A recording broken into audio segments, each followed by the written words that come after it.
Sono contrario allo ius soli, perché ci sono troppi stranieri in Italia, per cui adesso subito glielo diamo.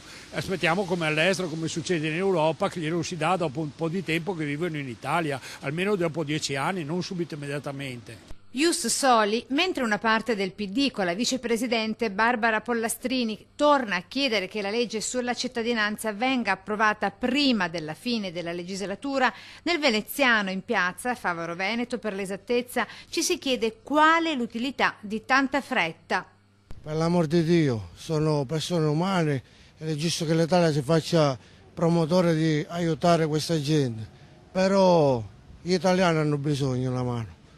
Io penso che lo scioglimento delle Camere è inutile perché tanto chi va al governo? La solita minestra, quindi non vedo spiragli di luce come fanno vedere loro.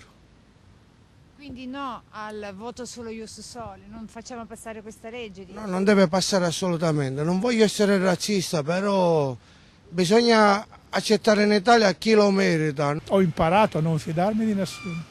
Quindi lei cosa dice? Che è soltanto un'altra propaganda per... Direi proprio di sì. Sì, sì. Ognuno tira l'acqua al proprio mulino purtroppo.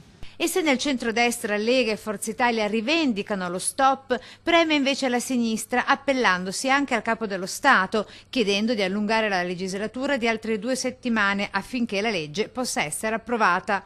Sono sincera, votavo la sinistra, adesso basta. Quindi parla da una delusa? Sì, molto delusa.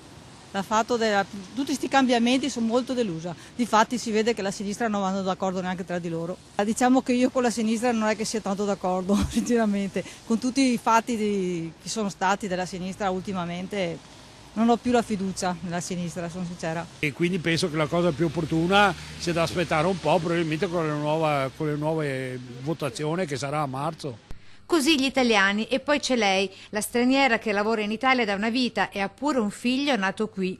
Io ho carta soggiorno, sono regolare, non è quello, però non ho ancora la carta, sì, non ho ancora la cittadinanza, anche se il padre di mio figlio è italiano, però vabbè, quindi io ho anche un figlio qua, quindi penso che qualsiasi legge cambi, non penso che mi separano da mio figlio, che è italiano mio ex, quindi però vediamo, quello che sarà sarà.